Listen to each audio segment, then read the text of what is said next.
نحمدہ و نصلی علی رسولہ کریم اما بعد۔ میں محترم بھائیوں، دوستوں اور بزرگوں اور میری اسلامی بہنوں، آئیے آپ کی خدمت میں حضرت عبداللہ ابن مبارک کا ایک عجیب و غریب ان کے حج کرنے کا واقعہ عرض کرتا ہوں۔ عرض ہے، یاد رہے حضرت عبداللہ ابن مبارک رحمۃ اللہ علیہ کئی احادیث پاک کے ماہر تھے، بہت بڑے محدث تھے۔ وہ نبی محترم صلی اللہ علیہ وسلم کی سنت مبارک، حضور کے مزاج اور دین کی حقیقت سے خوب واقف تھے۔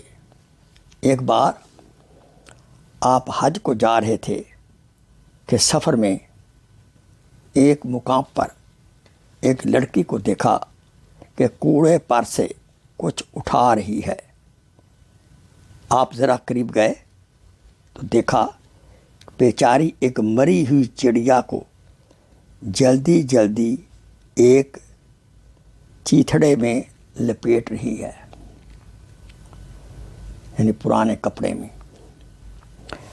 حضرت وہیں رک گئے اور حیرت و محبت کے ساتھ اس غریب بچی سے پوچھا، بیٹی تم اس مردار چڑیا کا کیا کرو گی؟ لڑکی کی آنکھوں میں آنسو آ گئے، روتی ہوئی آواز میں بولی، چچا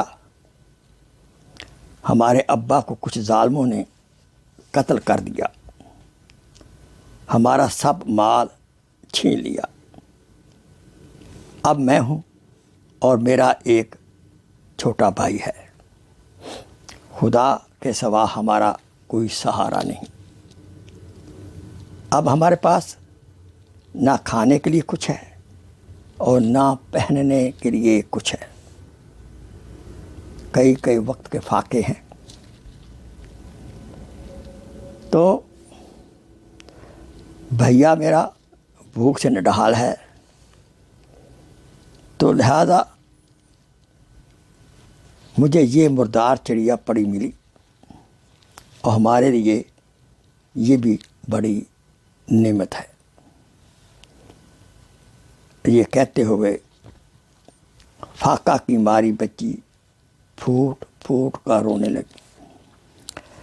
حضرت کا دل بھر آیا، بچی کے سر پر ہاتھ رکھا اور خود بھی رونے لگے اور اپنے خزانچی سے پوچھا، اس وقت تمہارے پاس کتنی رقم ہے؟ حضرت 1000 اشرفیہ ہیں۔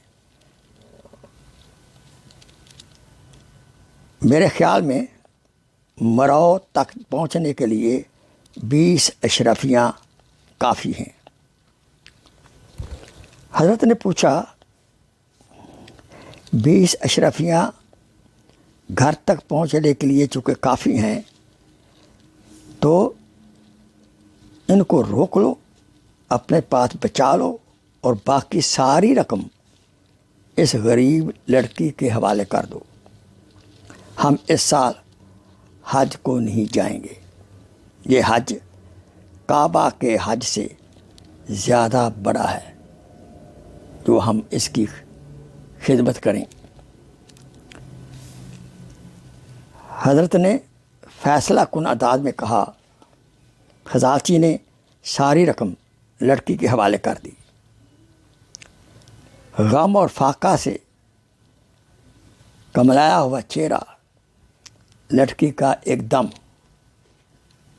کھل اٹھا، لڑکی کی آنکھوں سے خوشی کے آنسو تیرنے لگے اور تیز تیز قدم اٹھاتی ہوئی خوشی خوشی اپنے گھر چلی گئی۔ حضرت نے خدا کا شکر ادا کیا اور خزانچی سے فرمایا، چلو اب یہیں سے گھر کو واپس چلیں، خدا نے یہی ہمارا حج قبول فرما لیا۔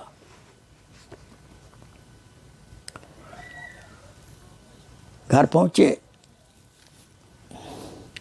جب حج ہو گیا تو کسی کو خواب میں آئے کہ حضرت آپ نے ہمارے ساتھ حج کیا اور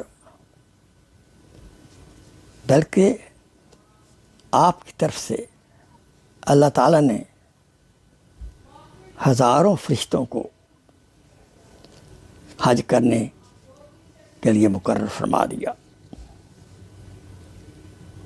اس لیے اس واقعے سے بہت بڑا سبق ہے کہ ہمیں اپنے ارد گرد غریب لوگوں کا خیال کرنا چاہیے.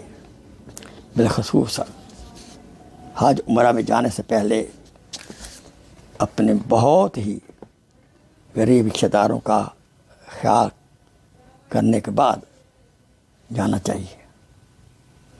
اللہ تعالیٰ ہمیں نیکی کی توفیق عطا فرمائے اور غربا مساکین کے سر پر ہاتھ رکھنے کی توفیق عطا فرمائے.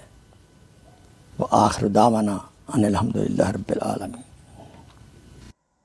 Please share this video as a صدقہ جاریہ. جزاک اللہ خیر.